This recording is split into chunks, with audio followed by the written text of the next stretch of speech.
Estou aqui com o vídeo do Caio Fábio, né, sobre... Caio Fábio comenta a morte de Padre Quevedo e fala sobre a paranormalidade. Vamos ver aqui o que ele fala aqui. Não é isso que ele fala. É droga de propaganda. Tá, vamos falar aqui. Primeiro, o Caio Fábio está falando que existe paranormalidade. Um erro muito comum dos cristãos é falar, e quando fala, não fala segundo os oráculos sagrados. Esse é um erro muito comum.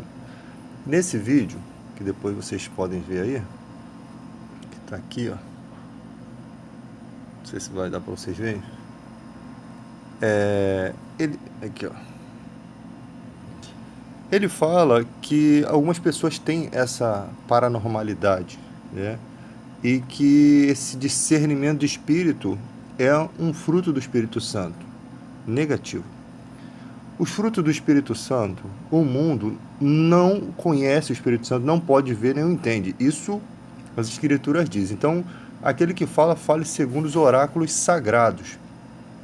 Percebemos no Novo Testamento, quando Paulo encontra uma jovem que adivinhava as coisas, e olha a semelhança que tem dessa jovem com o João de Deus, por exemplo, que é tido como um paranormal aí.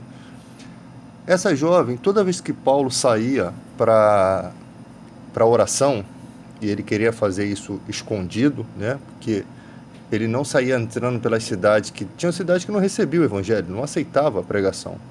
Então ele tinha que pregar e fazer os cultos escondido. Toda vez que ele saía de casa, aquela jovem vinha perturbar e gritar: esses são servos do Deus Altíssimo, e anuncia o caminho da salvação. Então, por várias vezes, aquela mulher fez isso. Logo, ele entendeu que se tratava de um demônio, porque como Paulo não tinha hora marcada para sair de casa, como que aquela mulher sabia o horário que ele saía? Inspiração demoníaca.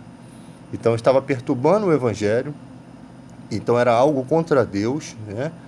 E se persistia.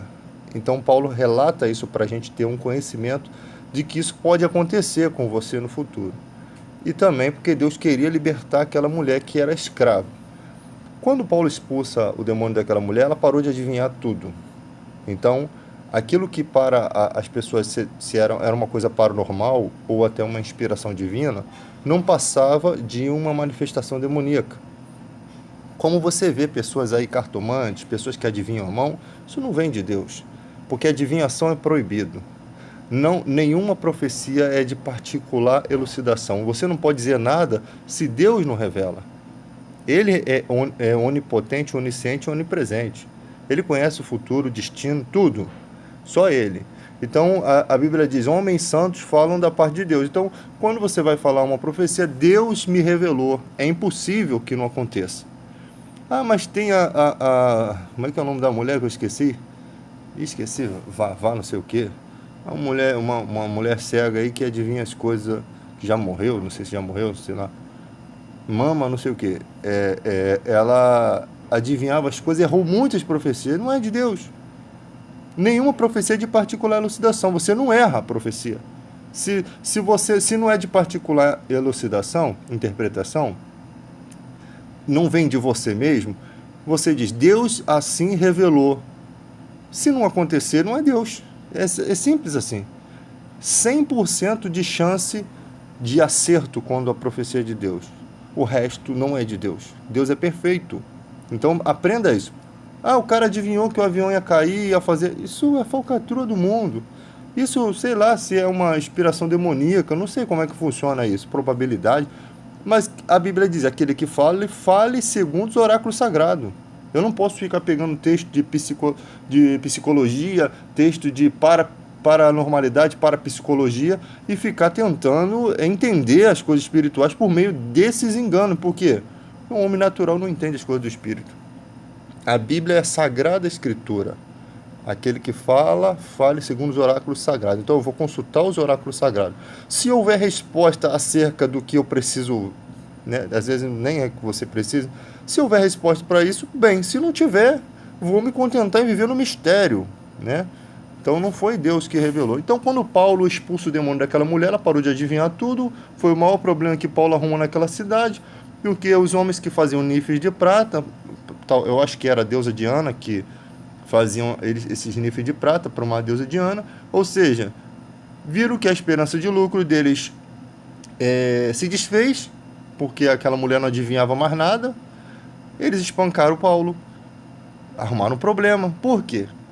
Porque tudo estava envolvendo um círculo financeiro. E aquelas adivinhações dela apoiavam uma religião falsa. O diabo sempre vai tentar colocar uma religião no coração das pessoas, porque não tem, sem Deus não tem nada no coração do homem, né? Jesus disse: ninguém vem a mim se o Pai não o trouxer, e eu ressuscitarei no último dia. Ninguém vai a Jesus se Deus não revela, né? Você vê lá o altar ao Deus desconhecido, que é uma história lá, não sei se é lá em Éfeso, que existia um altar ali ao Deus desconhecido, um altar que não era o único que não tinha imagem, né? E Paulo vai pregar naquele lugar e ele percebe que havia uma manifestação de Deus naquele lugar, porque anos atrás, na história, né, da filosofia, da literatura daquele lugar, as crônicas daquela cidade, houve uma grande praga, as pessoas estavam sendo dizimadas e cada um clamava ao seu Deus e Deus não dava resposta nenhuma. Aí chamaram um cara chamado Epimênides, que era tido como profeta e filósofo, e esse cara diz: vamos clamar ao Deus desconhecido, porque ele conhecia um Deus que fazia milagres, né, e ele chamava de Deus desconhecido. Ele não sabia por que Deus o usava, né? Não é parapsicologia isso, era o próprio Deus usando. E eles começaram a clamar esse Deus desconhecido, a praga cessou e por isso existia aquele altar. E parece que em cada altarzinho pequeno, altar onde tinha ídolos, também tinha uma descrição ao Deus desconhecido, mostrando que aquele Deus sem cara, sem imagem, era maior do que todos eles. Mas ninguém o servia porque não tinha imagem. Então Paulo diz: esse aqui é o Deus que eu prego, não é servido por mãos humanas, não tem face. Olha como é que são as coisas. O próprio Deus permitiu que a idolatria tomasse conta daquela cidade até o dia do seu propósito chegar naquele lugar. E ali Paulo pregou, não foram todos que se converteram, mas uma boa parte. Então até o momento de Deus permitiu que o diabo colocasse religiões no coração das pessoas. Porque quando o evangelho vem, parece que não é atraente, você já tem, você está com vinho velho, você não quer o vinho novo, você já tem algo a se apegar, mas Deus vem e arrasa com tudo. Joga por terra tudo aquilo. Na vida de Naamã, exatamente a mesma coisa. Um homem vencedor de batalhas, talvez achasse que a proteção dele nas guerras e todas as promoções fossem fruto da sua adoração. Não sei se era assim que ele pensava, mas possivelmente. Até o dia que ele encontra o Deus verdadeiro, né, que cura a lepra dele, porque os deuses dele não foram capazes de curar a lepra dele.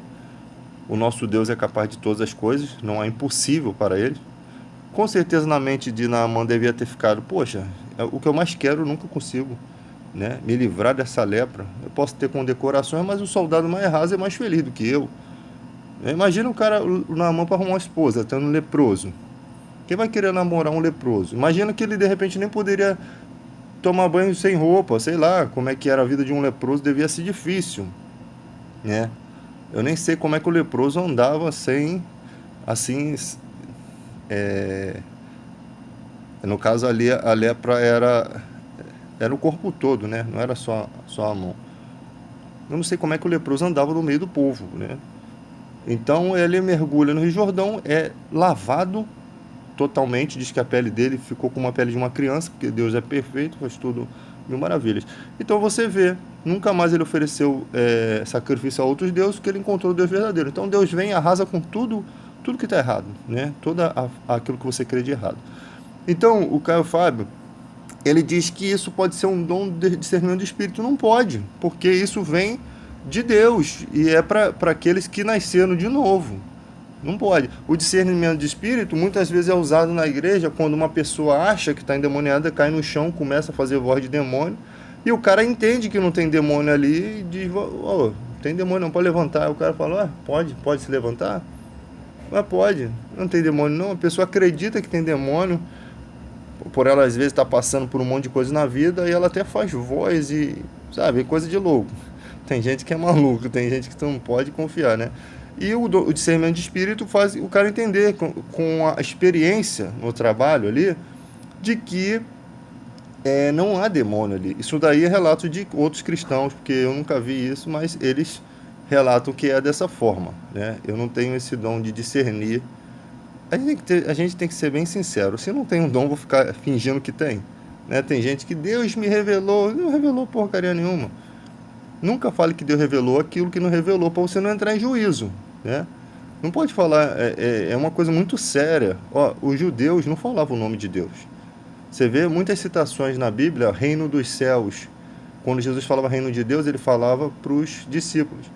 Mas o que sempre falava? O filho do homem, porque não se falava o nome de Deus. Quando Jesus disse, antes de Abraão existir, eu sou, ele se endeusou, ele falou, eu sou Deus também, eu sou Deus, Deus filho, né, lógico. Então pegaram em pedras para atacar nele. Tem que entender o contexto do que se passa na Bíblia. Então você não vai entender coisas espirituais sem a escritura sagrada. Não pode ficar pegando referência. Ah, mas tem uma pessoa que é assim, é o João de Deus, por exemplo. A prática dos milagres dele apoiavam a necromancia, que é a arte de consultar os mortos do espiritismo. Isso não é de Deus. Isso não é de Deus, porque os mortos não falam com a gente, né? Isso está bem explícito na Bíblia. Mas as pessoas acreditam. E por isso, porque elas acreditam, eu vou lá e vou quebrar tudo no templo delas? Não. O nosso evangelho é em paz que se semeia o fruto da justiça. Não tem que ter esses combates que você vê. Passa uma pessoa com turbante, as pessoas já ficam olhando, já ficam já até debochando. Gente, pelo amor de Deus. Maior que está em nós do que o que está no mundo. Você não precisa estar desesperado com essas coisas, não. Entenda que cada pessoa tem o direito de seguir o que quer na vida, né? Ela não tem o evangelho de Deus, porque Deus ainda não se manifestou. Jesus disse, ninguém vem a mim se o Pai não o trouxer. Cabe a você pregar a palavra de Deus, que tem poder para trazer elas até Jesus, até Deus. Então o nosso trabalho é pregar o evangelho, não é entrar em contradições, em guerras, em pelejas contra a religião. Não é esse o nosso trabalho. A gente vai falar a verdade, às vezes a verdade mancha a verdade de outras pessoas, né? Mas não podemos deixar de pregar a verdade. Mas no certo mesmo não é ficar entrando em atrito. Ah, o cara botou o som mais alto, eu vou botar o louvor mais alto. Isso não é uma coisa de uma pessoa humilde, de uma pessoa de Deus, né? Tem que ter mansidão. Tem gente que sai desesperado, acha que o evangelho tem que entrar por goela abaixo. Se pregou, a pessoa não quer, vai para outro, vai para quem quer ouvir. Parar um homossexual na rua, você vai pro inferno. Que absurdo é esse? Isso é até um desrespeito. Você pode pegar uma cadeia. Vai lá no cemitério, quebra o trabalho lá do cara, isso é profanação. Você vai profanar aquilo que a pessoa crê. Você dá o direito de fazer o mesmo na igreja. Então você vê que não está certo isso. Então, com o tempo você vai ganhando experiência. Agora, quem são os líderes que fazem essas pessoas fazer isso? Eu te digo. Esses que ficam assim, fulano de tal está fazendo um trabalho, já sei que está fazendo um trabalho para você, pelo amor de Deus.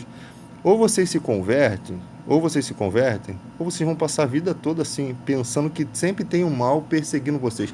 Olha a inveja só faz mal ao invejoso. A única coisa que o invejoso pode fazer é te tacar uma pedra ou te fazer algum mal fisicamente, mas dizer que o olho grande dele faz murchar uma planta na tua casa não faz murchar nem um pé de feijão se tu plantar. Não tem nada a ver. Mas as pessoas têm essas crendices, né? Quem está em Deus, Deus o guarda e o maligno não toca. É propriedade exclusiva de Deus. Começa a usar a espada do Espírito Santo, que é a palavra, que foi assim que Jesus confrontou Satanás, com a palavra. Satanás usou a palavra fora do contexto, Jesus botou a palavra no contexto certo, mostrando a audácia, a ousadia do mal usar a própria palavra. E quantas pessoas usam um versículo bíblico todo isolado do contexto para poder apoiar aquilo que ela acredita? Esse é o erro comum da igreja ocidental, né? Da igreja no Brasil, nos Estados Unidos, é pegar um versículo e fazer daquele versículo um mártir, né? Fazer uma história naquilo. Quando você vai ver o contexto, quando você vai ver os mestres que ensinam, os teólogos, não, isso está fora do contexto. Até uma pessoa comum que não tem conhecimento bíblico, mas que é um advogado, uma pessoa que tem uma inteligência, um professor de português, de literatura ali, vai entender que aquilo ali está fora do contexto. Ele vai te dar uma surra. E aí você vai passar vergonha.